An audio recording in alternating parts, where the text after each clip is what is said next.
Doctor Afzal होते, माझे पत्रकारितेतलं त्यांना मी गुरुत्व स्थान दिले असे आदरणीय राजमाने साहेब, माझे आई वडील या ठिकाणी बसलेत आणि ज्यांनी मला घडवलं मी म्हणून आवर्जून माझ्या कालच्या एका सोशल मीडियाच्या पोस्टमध्ये पण म्हणलं काल शिक्षक दिन होता पाहिजे, काल मला शिक्षक दिन तुम्हाला दोघांना अर्पण केला आहे की माझ्या आयुष्यामध्ये जर मी पहिलं ग्रुप कोणाला मानला असेल तर त्या ओळखायला मानला असेल ज्या आज व्यासपीठावर बसल्या, आणि दुसरं ग्रुप म्हणजे माझ्या आईला आणि म्हणून आई आणि बहीण या दोन्ही मला आयुष्यामध्ये पहिल्या भेटलेल्या शिक्षिका ज्यांच्यामुळे मला आयुष्यामध्ये नवीन दिशा मिळाली अशा माझ्या दोन्ही गुरुवरी या ठिकाणी आलेल्या आहेत. त्यासोबतच करमाळ्यातली बरीच सगळी दिग्गज बनते कोणाकोणाची सविता राजे शिंदे त्या ठिकाणी दिसत आहेत, सविता राजे भोसले मॅडम दिसत आहेत, त्याचबरोबर बंडकर सर दिसत आहेत, सूर्यकांत पाटील साहेब दिसत आहेत, विद्याविकास महामंडळाचे बोर्डे सर आहेत, आपल्याच ज्यांनी मार्गदर्शन केले ते वारे साहेब आहेत, रमेश पाटील साहेब आहेत, सुनील सामंत साहेब आहेत,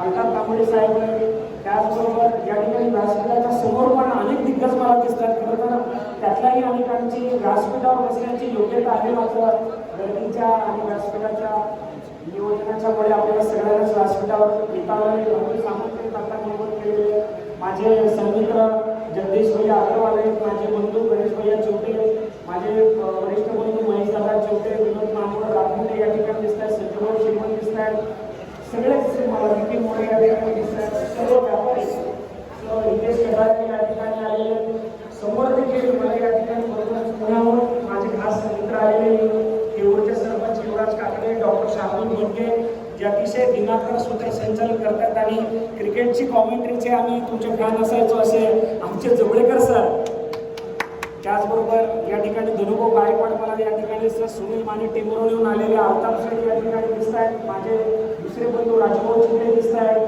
बिंदू शेठ चिवटे दिसत आहेत, जयराज चिवटे दिसत आहेत, सगळे चिवटेचेच नाव होते सगळं चिवटे कुटुंब चिवटे परिवार देखील आज या निमित्तानं एक दिलाला पुन्हा एकदा बच्चूभाऊ एकत्र आला. बच्चूभाऊंना मी गाडीमध्ये सांगत होतो भैया की आपल्या कुटुंबाची ताकद आणि आपल्या कुटुंबाची सामाजिक क्षेत्राची ताकद त्यांना सगळं सांगत होतो की आपल्या राशीपेठ तरुणाचे देखील त्यांना माहिती मी येताना दिली की आपल्या मंडळाचा इतिहास कसा जुना आहे आणि आपले आजोबा स्वर्गीय स्वातंत्र्यसैनिक मनोहरपंत चिवटे साहेबांपासून दत्तोबा चिवटे साहेबांपासून कसा आपल्याला या ठिकाणी वारसा संभाजी चिवटे साहेबांपासून कसा वारसा आहे आणि हा वारसा पुढे या ठिकाणी आपले काका सोमनाथजी चिवटे असतील, नागनाथजी चिवटे असतील, त्याचबरोबर विलासजी चिवटे असतील, सगळेच आपले काकाश्री या ठिकाणी पुढे येत होते आणि त्याची पुढची पिढी आपली बच्चूभाऊ या ठिकाणी काम करत आहेत. गणेश भाई या पुढे येत आहेत. बच्चूभाऊ रश्मीजी जसं म्हणलं भाषणामध्ये आवाज रश्मीजी तशा ज्या पद्धतीने म्हणल्या की या ठिकाणी व्यासपीठावर सर्व गटातटातली सगळे मंडळ आहेत. मला वाटतं आमच्या चिवटेवर 4 गट आहेत आणि सर्व 4ही पक्षातले सगळे छोटे बंधू आमचे या ठिकाणी एका दिलाने एकत्र आलेले. हरकत नाही जेव्हा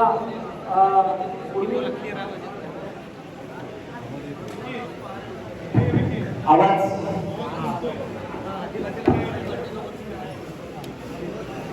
आणि आज या कार्यक्रमाच्या निमित्तानं पुन्हा एकदा एका दिलाने एकत्रित आलेले सर्व चिवटे बंधूंचा देखील मी मनापासून आभार मानतो, कारण कार्यक्रमासाठी येताना मला प्रत्येक आमच्या चिवटे परिवारातील प्रत्येक लहान बंधू घटक आता तर नवीन पिढीत एवढी मुलं वाढले की मला काही जणांची नावं पण माहीत नाहीत, विसरायला होतात. मात्र सगळेजण एक दिलाने या ठिकाणी या सगळ्या नियोजनामध्ये होते. कोणी खुर्च्यांचं नियोजन करत होतो, कोणी इतर सगळ्या नियोजनामध्ये होते आणि म्हणून प्रथमतः त्यांचा आभार मानून माझं कर्तव्य समजतो. चिवटे परिवारातील सर्व माझ्या चिवटे बंधूंचा मनापासून मी आभार या ठिकाणी मानतो. जोरदार टाळ्या वाजून आम्ही सगळ्यांनी सगळ्यांचं अभिनंदन करायला हवं की एकजुटीची वज्रमूळ जर कोणाला बघायचं असेल तर त्यांनी चिवटे बंधून त्यांना आदर्श ठेवा. अशा पद्धतीची चिवटेची वज्रमूळ आमच्यात काही असेल, मात्र जेव्हा एखादं परकी आक्रमण होतं त्यावेळी एकदम वज्रमूळ घट्ट होते आमचे आणि हा चिवटे परिवाराचा इतिहास आज या निमित्तानं पुन्हा एकदा आपल्याला पाहायला मिळाला. आज मला सांगायला आनंद होतोय, मी जे स्वप्न आरोग्य सेवेमध्ये काम करताना पाहिलं होतं की माझ्या मातृभूमीमध्ये करमाळ्यामध्ये रक्तपेढीची ब्लड बँकेची गरज होती आणि ती स्वप्नपूर्ती वर्षभरापूर्वी पाहिली होती. सांगलीच्या श्वास फाउंडेशनचे जीवनचे सगळे या ठिकाणी आहेत. सगळे तुमच्या माध्यमातून आज या आपण करमाळ्याचे जे ग्रामदेवते आई कमला भवानी यांच्या नावावर सुसज्ज अशा ब्लड बँकची निर्मिती झालेली आहे आणि आजच त्याचं आदरणीय बच्चूभाऊ कडवे यांच्या हस्ते लोकार्पण झाल्याचं मी या ठिकाणी जाहीर करतो. अतिशय चांगल्या पद्धतीची उत्तम रक्तपेढी या आपल्या करमाळकरांच्या सेवेत आजपासून दाखल झाली आणि विशेष म्हणजे थॅलिसेमिया डे केअर सेंटर त्या ठिकाणी आपण चालू करतोय. जन्मतः ज्या लहान मुलांमध्ये अप्लास्टिक अॅनिमिया किंवा सिकल सेल अॅनिमिया किंवा रक्ताचं प्रमाण कमी असतं, ज्यांना रक्त बदलावं लागतं, अशा गरजू रुग्णांच्यासाठी पूर्णतः मोफत रक्त या ठिकाणी आपल्या ब्लड बँकेतून देण्यात येणार आहे. आणि मग यासाठी जीवननी सगळ्यांचं जोरदार टाळ्या वाजवून आपण अभिनंदन करूयात की कुठलाही गरजू रुग्ण थॅलिसेमियाग्रस्त त्याच्याकडनं कुठलेही पैसे आकारण्यात येणार नाही. त्याचबरोबर माझे अनेक मामाश्री या ठिकाणी दिसतात, पुण्याहून आलेले नगरे मामा, जामखेडहून आलेले नगरे मामा या ठिकाणी दिसतात, लोणी मराठवाड्यातून आलेले सगळे दिसतात. सगळेच मंडळी, सगळ्यांचं नाव घेतलं गेलं तर मला वाटतं भाषणातला भरपूर वेळ त्यामध्ये जे बारामतीहून आलेले दत्तात्रय सावंत असतील, राजाभाऊ बिलाडे आमच्या त्या ठिकाणी दिसत आहेत. नावं म्हणजे मी तर खरं भारावून गेलोय की सातारा, सांगली, कोल्हापूर पासून ते मराठवाड्याच्या बीड पासून आणि अमरावतीच्या चांदूर बाजारापासून बच्चूभाऊ त्या ठिकाणी आले. संपूर्ण महाराष्ट्र आज या ठिकाणी एकवटलेला मला दिसतोय. मला आवर्जून सांगायचं की ज्यावेळी या सत्काराचं नियोजन प्रमाणपत्राने केलं, जगदीशभाईचा गणेशभाईचा मला फोन आला, त्यावेळी मी आदरणीय बच्चूभाऊंना फोन केला आणि बच्चूभाऊंनी राजा बंडे साहेबांनी एका फोनवर यायचं कबूल केलं. मला वाटतं हा महाराष्ट्राचा संस्कार आहे की एखादा चांगलं कोणी काम करत असेल तर त्याच्या पाठीशी उभं राहणं, त्याला प्रोत्साहन देणं. आणि मला वाटतं की हाच महाराष्ट्राचा संस्कार पुढे नेण्याचं काम आपले लोकनेते आदरणीय बच्चूभाऊ कडू करतायत. त्याचबरोबर मला आवर्जून या ठिकाणी अजून एक घोषणा या ठिकाणी करायची की ब्लड बँकेनंतर जे किडनी डायलिसिसग्रस्त पेशंट आहेत, ज्यांना आठवड्यातून 2 वेळेला 3 वेळा डायलिसिस करावं लागतं, अशा डायलिसिस रुग्णांना आदरणीय बच्चूभाऊ करमाळ्याहून नगर 900 किलोमीटर आहे, पुणे 150 किलोमीटर आहे, सोलापूर 135 किलोमीटर आहे. जायचं यायचं म्हणलं तरी साधारणतः 3-4 हजार रुपये एका पेशंटचा खर्च होतो. तिथं वेगळा खर्च, राहायची व्यवस्था होत नाही. आणि म्हणून ती देखील निकड लक्षात घेऊन लवकरच दिवाळीपर्यंत करमाळ्यामध्ये सुसज्ज असं डायलिसिस सेंटर या ठिकाणी चालू होत आहे. आणि सर्वात आनंदाची गोष्ट म्हणजे पिवळा आणि केशरी राशन कार्ड धारक जे आहेत, म्हणजे मध्यमवर्गीय आणि निर्धन कुटुंबातील जे सर्व लोक आहेत, त्यांच्यासाठी ही पूर्णपणे निशुल्क सेवा असणार आहे. सर्व नागरिकांना करमाळ्याला त्याचा लाभ घेता येणार आहे. आता पुण्याला, नगरला या ठिकाणी डायलिसिससाठी जायची गरज लागणार नाही, अशी व्यवस्था आपण या ठिकाणी करतोय. त्यानंतर अजून माझं स्वप्न आहे येणाऱ्या सेंटर असेल, जिल्हा परिषद अध्यक्ष आपले कांबळे साहेब या ठिकाणी आले, त्यांचं देखील मी स्वागत करतो. दिलीप दादा तळेकर साहेब या ठिकाणी, त्यांचं देखील या ठिकाणी स्वागत करतो. तर मी डायलिसिस सेंटरच्या अनुषंगाने सांगत होतो की या पुढील काळामध्ये डायलिसिससाठी जे आपली घटकर्ती सुरू होती करमाळकरांची किंवा आजूबाजूच्या आपल्या तालुक्यातली, तर येणाऱ्या काळामध्ये ती घटकर्ती कामे बच्चूभाऊंनी सध्या केली. 940 पेक्षा अधिक पेशंट आजूबाजूच्या 3 तालुक्यांमध्ये आहेत डायलिसिसचे, ज्यांना बाहेर या ठिकाणी जावं लागतं. अशा रुग्णांची व्यवस्था या ठिकाणी होणार आहे. त्याचबरोबर येणाऱ्या काळामध्ये आमचे आजोबा स्वातंत्र्य सैनिक कैलासवासी मनोहरपंत चिमटे यांच्या नावे सुसज्ज असं रुग्णालय करायचा देखील आमचा मनोदय आहे. मला वाटतं पुढच्या 6 महिन्यामध्ये, वर्षभरामध्ये ते देखील आमचं स्वप्न लवकरात लवकर पूर्ण होईल. व्यासपीठावर सर्वच मान्यवरांचे जर आशीर्वाद असतील, तुम्ही समोर बसलेल्या सगळ्या लोकांचे आशीर्वाद असतील, तर मला वाटतं ते पण स्वप्न माझं पूर्णत्वास जाईल. अजून एक बच्चू माझं स्वप्न करण्यासाठी मध्यंतरीच्या काळामध्ये आपल्याला आठवत असेल गणेशवाडी, आपण बातम्या त्या ठिकाणी बघितल्या की 29 वर्षाचा मुलगा हार्ट अटॅकने जातो, 22 वर्षाचा मुलगा हार्ट अटॅकने जातो. बच्चू एक दुर्दैवी घटना माझ्या कुटुंबात पण घडली होती. माझा सगळा चुलत भाचा पंढरपूरमध्ये त्या ठिकाणी भास्कर महाराजांच्या खूप मोठ्या परंपरेमध्ये तो होता. 18व्या वर्षी खूप लट्ट होता जाडीने आणि त्याला फिजिकल फिटनेसवर त्याला लक्ष दिलं नाही. दुर्दैवानं 18व्या वर्षी मित्रांनो त्याचा हार्ट अटॅकने निधन झालं. आणि निधनाचं कारण एवढंच होतं की त्याला वेळेवर उपचार मिळाले नाहीत, वेळेवर रुग्णवाहिका मिळाल्या नाहीत, वेळेवर हॉस्पिटलमध्ये जाऊन थ्रोम्बोलायझेशन नावाची जी ट्रीटमेंट असतं, रक्त पातळ होणं आणि त्या रुग्णाचे जीव वाचणं, ती उपचार त्याला त्या ठिकाणी मिळाले नाहीत. आणि पुढचीही उपचार त्याला न मिळाल्यामुळे त्या माझ्या सध्या तुला भाच्याचा 18व्या वर्षी हृदयविकाराच्या झटक्याने निधन झालं. करमाळ्यामध्ये देखील गेल्या 2-3 वर्षामध्ये भरपूर अशा घटना या ठिकाणी जोडेकर साहेब घडल्या. आणि म्हणून येणाऱ्या काळामध्ये आदरणीय बच्चूभाऊ, तुम्ही जर अशाच पद्धतीने आमच्या पाठीशी उभे राहिला, आदरणीय एकनाथ शिंदे साहेबांचे आशीर्वाद पाठीशी असतील, डॉक्टर श्रीकांत शिंदे साहेबांचे आशीर्वाद असतील, तर माझं स्वप्न आहे की करमाळ्यामध्ये सुसज्ज अशी कॅथलॅब उभी करायची आणि अँजिओप्लास्टी बायपास सर्जरी सारख्या महागड्या शस्त्रक्रिया त्या करमाळ्यामध्ये झाल्या पाहिजे. त्यासाठी बाहेर पुण्या, मुंबईला किंवा नगरला सोलापूरला जायची गरज लागणार नाही, अशा पद्धतीचं स्वप्न बघितलंय. आणि मला पुन्हा एकदा या ठिकाणी नम्रपणे सांगायचं काय, तुला भवानीच्या आणि आपल्या सर्वांच्या आशीर्वाद असतील तर तेही स्वप्न डॉक्टर अमोल येणे आपण सगळेजण मिळून त्या ठिकाणी लवकरात लवकर पूर्ण करू. आज मला आवर्जून आभार मानायचे तर आदरणीय बच्चूभाऊ कडू यांचा. मला या ठिकाणी नागेश्वर कोरपडे साहेबांनी भाषणामध्ये सांगितलं 2005 ची घटना असेल. बच्चूभाऊंना कदाचित आठवत पण नसेल. माझ्या आयुष्यातला सर्वात पहिला मुंबईतला दिवस होता मित्रांनो होतो 26 जुलै 2005. 26 जुलै 2005 ला मुंबईमध्ये प्रचंड असा महापूर आला होता आणि त्या महापुरानं मुंबई अक्षरशः थांबली होती 2-3 दिवस. कमरे इतर नाही तर अगदी 12-14 फुटापर्यंत त्या ठिकाणी पाणी भरलं होतं आणि मोठे मोठे महेशदादा छोटे नाशिकबाई कबीर आणि स्वर्गीय मिलिंद फंड साहेब चुकत नसेल तर त्याच्यानंतर निधन झालं. असे आम्ही 4 जण गेलो होतो. त्यांनी हॉस्टेलला कॉलेजला नेलं मला ॲडमिशनसाठी तिथं सोडून निघून गेले मला तिथं सोडून. आणि त्या ठिकाणी दुसऱ्या दिवशी मी ट्रेन पकडली आणि बांद्रा स्टेशनला मित्रांनो त्या ठिकाणी रात्र काढली. अक्षरशः तुम्हाला सांगतो जिवंत राहू की नाही अशा पद्धतीची परिस्थिती होती. आणि त्यावेळी त्या कठीण प्रसंगामधून जे मदत करणारे शिवसेवक होते, शिवसैनिक होते किंवा मदतीची भावना करणारी जी लोक होती ती त्या ठिकाणी पाहिली आणि त्याच ठिकाणी ठरवलं की आता आपला जन्म आपण दुसऱ्यांच्यासाठी किंवा कोणाच्या तरी सेवेसाठी अर्पण करायचा. आणि लगेचच नंतर नजीकच्या काळामध्ये जुलै-ऑगस्ट महिन्यामध्ये पावसाळी अधिवेशन होतं. बच्चूभाऊ युनिक आर्डरच्या करेक्ट पुस्तकामध्ये तुमचा एक लेख वाचला होता आणि बच्चूभाऊंना मी विधानभवनाच्या बाहेर भेटलो. बच्चूभाऊंना सांगितलं की बच्चूभाऊ मी तुमचा चाहता आहे आणि तुमचा असा असा लेख वाचलाय. मला विधानभवनामध्ये माझा स्वार्थ होता, मला विधानभवनात प्रवेश पाहिजे होता. आता कोणाला तरी गाठ्याचा आणि कळवाळाच वापरायची त्याच्यामुळे बच्चूभाऊंना थोडंसं गोड बोलून मी पटवलं. बच्चूभाऊंनी लगेच मला पास दिला. आतमध्ये गेल्यानंतर बच्चूभाऊंनी विधानसभेच्या प्रेक्षकालयाचा पास दिला. प्रेक्षकालय बघितले. नंतर बच्चूभाऊ सभेचे सदस्य असल्यामुळे त्यांना परिषदेच्या मला गॅलरीत जायचं होतं. त्याचं मागं लागलं परत बच्चूभाऊंसोबत मला परिषद पण बघायची आहे. बच्चूभाऊंनी परत एक परिषदेचा आमदार गाठला. परत परिषदेचा एक पास काढवला. परिषदेची प्रेक्षक गॅलरी बघितली. दुपारी 4 वाजले. जेवलो नव्हतो. खाली आलो. त्या गोल कॅन्टीनच्या इथं बच्चूभाऊ परत भेटले. मला म्हणजे अरे जेवला तुला की नाही. मला झाले म्हणजे जेवलो नव्हतं बच्चूभाऊ परत म्हणलं जेवलं म्हणलं. आणि आता खूप आभार म्हणलं तुमचे. तुमच्यामुळे मला या ठिकाणी विधानभवनात यायची बघायची संधी मिळाली. आणि म्हणून बच्चूभाऊंच्या वाढदिवसा दिवशी अजून पण माझा लेख सर्क्युलेट होतो, महाराष्ट्रभर फिरतो आणि खूप लोक ते वाचतात की मला विधानभवन दाखवणारा आमदार म्हणजे तो बच्चूभाऊ कडू.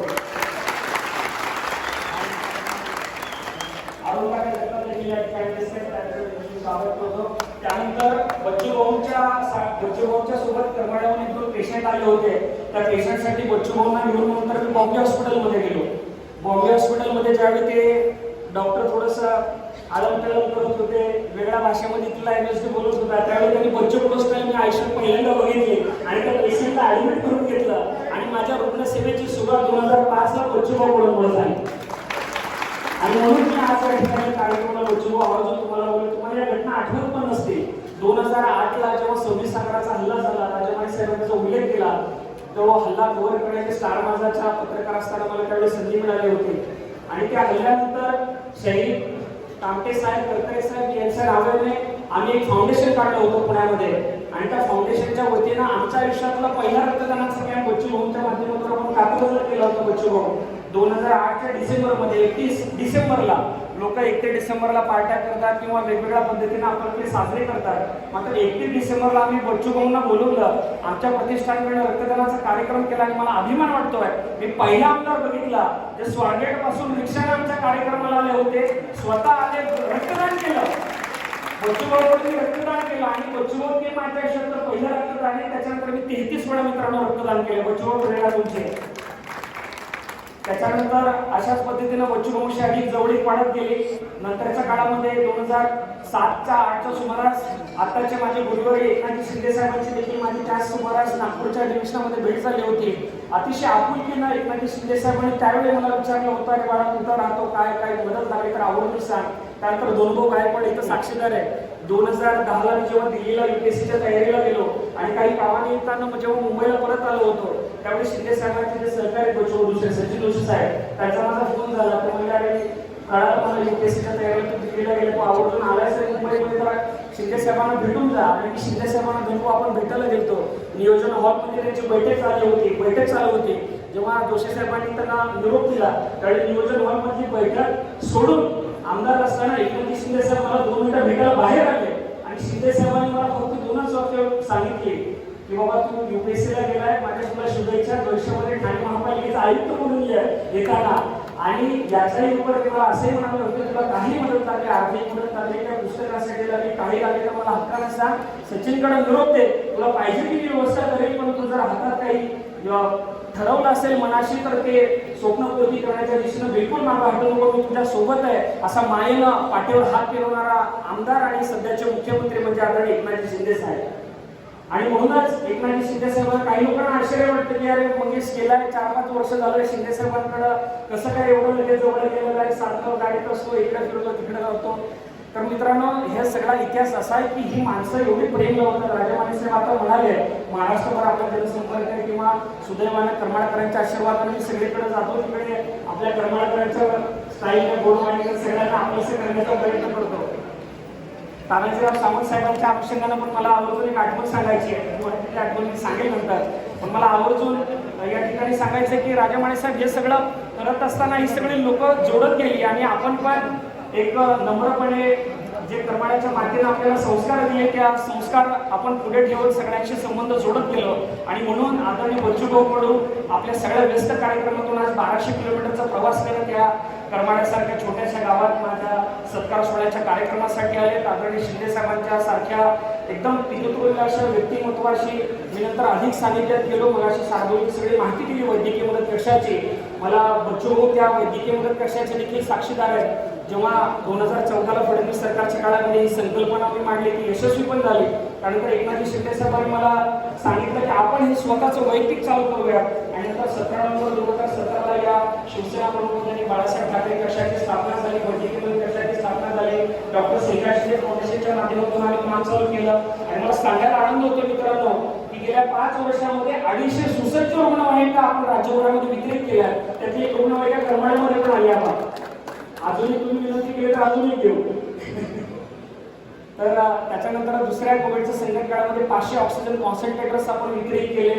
रेमडेसिवीर जवळपास 10,000 पेक्षा अधिक रेमडेसिवीर मोफत वाटले. मला वाटतं मैदान इथं 200 पेक्षा अधिक रेमडेसिवीर पूर्णतः मोफत आपण या ठिकाणी म्हटले. ज्यावेळी रेमडेसिवीरची कॉस्ट 40,000 रुपये होती ब्लॅक मार्केटमध्ये, टोस्लिंग मांडळे इंजेक्शन 40,000चं ते 2-2 लाख रुपयाला मिळत होतं, ते आपण या ठिकाणी उपलब्ध करून दिलं. आणि मला दुःखही होत आहे बच्चू या कोविडच्या संकट काळामध्ये माझ्या घरातली पण 2 माणसं गमावली. माझ्या एक सत्यचुलत बंधू आहे, त्याची पत्नीचं या कोविड संकट काळामध्ये निधन झालं, माझ्या सगळ्या काकूंचं निधन झालं. अशा कोविडचं संकट भविष्य काळामध्ये नाही, भविष्यात कधी पण हजारो वर्ष कधीही मानव जातीवर येऊ नये हे देखील या ठिकाणी परमेश्वरचरणी प्रार्थना करतो. तानाजीराव साहेबांच्या अनुषंगाने पण मला आवर्जून सांगायचं आहे, सावंत साहेबांशी अधिकचा माझा जवळीक किंवा परिचय हा गुवाहाटीमध्ये असताना झाला.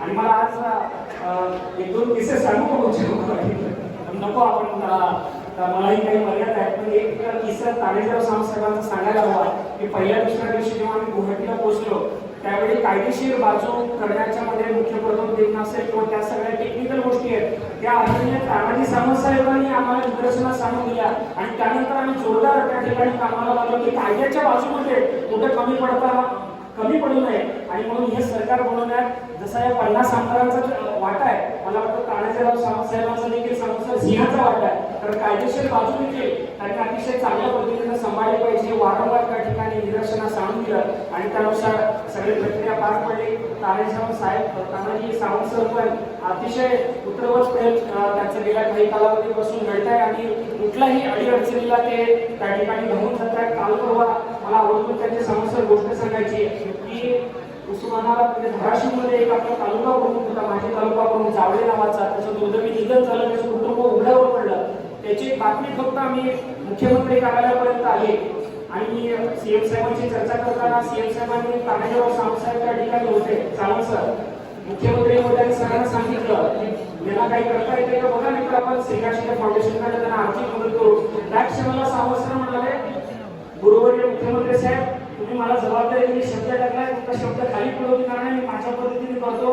15 ऑगस्टला जेव्हा धाराशिवला सावंत सर गेले त्या ठिकाणी ते कुटुंबियाच्या साथींवर विटेला गेले आणि खाली हात गेले नाही, तर तब्बल 10 लाख रुपयांची एवढी त्या कुटुंबाच्या नावे करून दिली. असं एक उदाहरण व्यक्तिमत्व हे सावंत सरांचं आहे. आणि असे सावंत सर येणाऱ्या काळामध्ये आपल्याला सोलापूर किंवा धाराशिव या भागामध्ये ते येणाऱ्या काळात पालकमंत्री असतील आणि जिल्ह्याचा राज्याचा विकास पण त्यानिमित्ताने विशेषतः आरोग्य यंत्रणा सुधारण्यास खूप चांगली मोलाची मदत होईल हा देखील विश्वास या निमित्ताने व्यक्त करतो. कार्यक्रमाला खूप उशीर होतोय, मात्र तरी देखील मला काही मान्यवर आहे या ठिकाणी दिसतात. अनेक मान्यवरांची नावं घ्यायची राहून केलंय. या ठिकाणी भरपूर लोक या ठिकाणी मला दिसतात. सुजिताच्या बागायत दिसत आहेत, त्या ठिकाणी आमचे आव्हाड दिसत आहेत, भरपूर लोक प्रहारचे मस्के पाटील आहेत आमचे, जे तर खाली या ठिकाणी माहिती बैठक करून बसले. त्यांच्यासाठी पण जोरदार टाळ्या वाजवल्या पाहिजे. मोठी माणसं सगळे. नंतर त्यांनी व्यासपीठावर बसण्यासाठी त्यांना दोनदा हात दिले, मात्र ते व्यासपीठावर बसायला आले नाही. ते म्हणजे मी वर आलो तर आम्ही सगळे चुकून येतील, त्यामुळे ते स्वतः त्यांनी खाली बसायचा निर्णय घेतला. अशी सगळी मोठी माणसं या कार्यक्रमाच्या निमित्तानं, माझ्या सत्काराच्या निमित्तानं माझ्यावर प्रेम करणारे अनेक लोकांना मी भेटलो नाहीये. करमाळ्यातले अनेक पेशंट्स मला येतात, फोनवर बोलतात, मदत मागतात. मीही आमच्या टीमला सांगतो माझ्याकडनं जेवढी शक्यतोपरी सर्वतोपरी मदत करण्याचा प्रयत्न करतो. अनेक लोकांना सहज म्हणजे भेटता येत नाही आयुष्यामध्ये, मात्र लोकांचे SMS येतात, आभार मानणारी पत्र येतात आणि आमच्या वैद्यकीय मदत कशामध्ये रोज कधीही एखादा दिवस असं जात नाही की ज्या दिवशी आमच्याकडे मिठाईचा बॉक्स येत नाही, ज्या दिवशी आमच्याकडे आभार पत्र येत नाही. मला वाटतं ही खरी आमची संपत्ती आहे की रोज कोणीतरी आमच्याकडे येतं आणि म्हणतं की तुमच्यामुळे आमचा जीव वाचला, आमच्या बाळाचा जीव वाचला, माझ्या वडिलांचा जीव वाचला, माझ्या काकाचा जीव वाचला, माझ्या पुतण्याचा जीव वाचला, माझ्या लहान बाळाचं लिव्हर ट्रान्सप्लांटचं ऑपरेशन झालं, माझ्या लहान बाळाचं किडनी ट्रान्सप्लांटचं ऑपरेशन झालं, माझ्या लहान बाळाला हृदयाला छिद्र होतं, ते तुमच्या एकनाथ शिंदे साहेबांनी शिबिर बोलवलं, त्या शिबिरामध्ये झालं. तुम्हाला सांगायला मित्रांनो मला अभिमान वाटतो की आदरणीय एकनाथ शिंदे साहेबांनी आम्हाला आदेश दिले की गडचिरोली ते सिंधुदुर्ग कुठलाही तालुका जिल्हा सोडायचा नाही. गेल्या 2-2.5 वर्षामध्ये बच्चू मी 2.5 वर्षातले महिन्यातले तर 15 दिवस मी घरी नसतो. 15 दिवस मी कुठेतरी टूरवर असतो. गडचिरोली असेल, सिंधुदुर्ग असेल, रत्नागिरी असेल, धुळे असेल, जळगाव असेल, सातत्याने त्या ठिकाणी जाणं, आरोग्य शिबिरे घेणं, प्राथमिक तपासणी करणं, आरोग्य शिबिरांच्या माध्यमातून जे रुग्ण येतात त्यांच्या पुढच्या सर्जरीज करणं, ही सगळी जबाबदारी आदरणीय एकनाथजी शिंदे साहेबांनी दिली आणि त्यांचं विशेष लक्ष गडचिरोलीवर आहे. मगाशी जगदीशने उल्लेख केला गडचिरोलीचा. मला अभिमान वाटतो सांगायला की आमच्या शिबिरांना एवढी शिबिरे बच्चू पण जे म्हणतात म्हणतात ते नक्षलवाद्यांचा जिल्हा आहे, नक्षलवादी भाग आहे.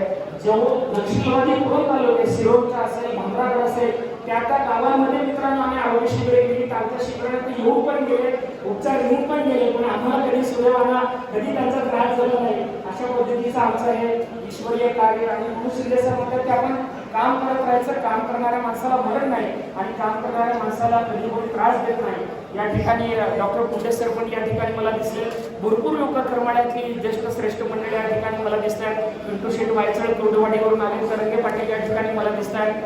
कुणाकुणाची नावं गेली मला खरं प्रश्न पडलाय, पण मला खात्री आहे की कुणाचा नामोल्लेख राहिला असेल तर तुम्ही मला मोठ्या मनाला माफ कराल.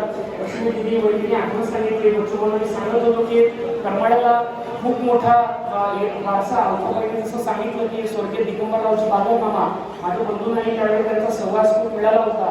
आणि मलाही आठवते मला जेव्हा 11वीला ऍडमिशन घ्यायचं होतं, पुण्याला जायचं की बारामतीला जायचं विद्याप्रतिष्ठानला, अशा पद्धतीचा मला निबंध होतं. आणि त्यावेळी जाताना तुम्हाला सुविधा दिली आठवत पण असेल, मध्ये आपण बारामतीला जात होतो अरुण नडसूळ सरांना भेटायला. अरुण नडसूळ तिथे प्राचार्य होते. त्यावेळी डिगा मामाची आमची गाडी फक्त दिसली, गाडीमध्ये दवेबाई मी होतो, समोरून डिगा मामाची गाडी जात होती. त्यांनी फक्त हात केला डिगा मामांना, डिगा मामांनी गाडी थांबवली, बाजूला गाडी घेतली आणि त्या बिंबनपर्यंत आम्ही परत गेलो. त्यांनी ते मला नळी साखर खाऊ घातली होती डिगा मामांनी. मला अजून आठवते. त्याच्यामुळं बागल कुटुंबियांशी माझा स्नेह पहिल्यापासून आहे. त्यामुळे तेही आठवण आता मी डिगा मामांची मला या ठिकाणी संघर्ष होते. त्या बिंबनच्या त्या हॉटेलमध्ये त्यांनी मला सांगितलं होतं की तू पुण्याला जा, बारामतीच्या नादाला लागू नको. असा सल्ला मला त्यावेळी डिगा मामांनी दिला होता.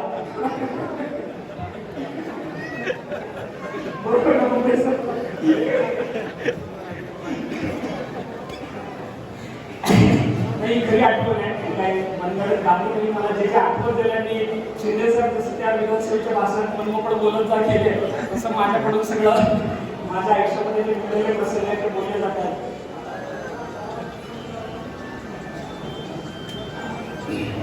गोडबाई या ठिकाणी बसल्यात, त्यांच्याविषयी पण मला आवर्जून सांगायचं आहे. माझ्या आईने जेवढं प्रेम केलं नसेल तेवढे या गोडबाईंनी मला आयुष्यामध्ये जीव लावला. मला आठवत नसायचं, मी अनेक वेळेला गोडबाईकडे असतो, जेवायचं तिथं झोपायचं तिथंच. त्यामुळे इकडे जेव्हा मगाशी आलो तेव्हा मी लगेच दीपक गोड सरांना फोन केला, कारण मला बाईकडे घेऊन या परदेशी, कारण माझंही येणं कमी होतं. बाई म्हणाले की येत नाही भेटायला, आणि खरंच करणारच येत नाही. माझ्या आई वडिलांना पण माझी सासूबाई भेट होत नाही, त्यामुळे तुम्हालाही भेटणं होत नाही. पण तुमच्या सगळ्यांच्याच आशीर्वादामुळे तुम्ही या ठिकाणी आहे, आणि मला आवर्जून तुमच्या देखील या ठिकाणी आवर्जून आभार मानायचं, कारण तुम्ही जे संस्कार दिले आणि तुमचे प्रेम दिलं मला असं वाटतं की आमचं विजय डोळ्यामध्ये माझ्या डोळ्याला लागलं होतं. ओळबाईनी स्वतःच्या साडीने ते फुलप्रमाण माझ्या डोळ्याला लागलं होतं. ते ओळबाई कधीच विसरणार नाही. आई एवढंच प्रेम बाई तुम्ही मला आयुष्यात दिलंय, त्याच्यामुळं आईच्या आणि बाईच्या माझ्या या दोघांच्या मनातून तुम्ही आयुष्यातून मी कमी तुमच्या सदैव तुमच्या मुलामध्ये माझे वडील या ठिकाणी आहे, तुमचे बंधू आहेत, सगळी ज्येष्ठ श्रेष्ठ मंडळी, नाना सुद्धा या ठिकाणी दिसतात, आर्थिक गोष्टी दिसतात, राजीवचे कांबळे सोलापूर या ठिकाणी आला आहे, या ठिकाणी भरपूर लोक या ठिकाणी मला दिसत आहेत. या ठिकाणी कांगोडे राहुल कांगोडे दिसत आहेत, कोलकर आले निंबोडे, सगळ्यांचं मी या ठिकाणी मनापासून आभार मानतो. माझं भाषण थोडंसं लांबलं, त्याच्याबद्दल दिलगिरी व्यक्त करतो आणि माझं मनोगत मी थांबवतो. धन्यवाद. जय हिंद, जय महाराष्ट्र.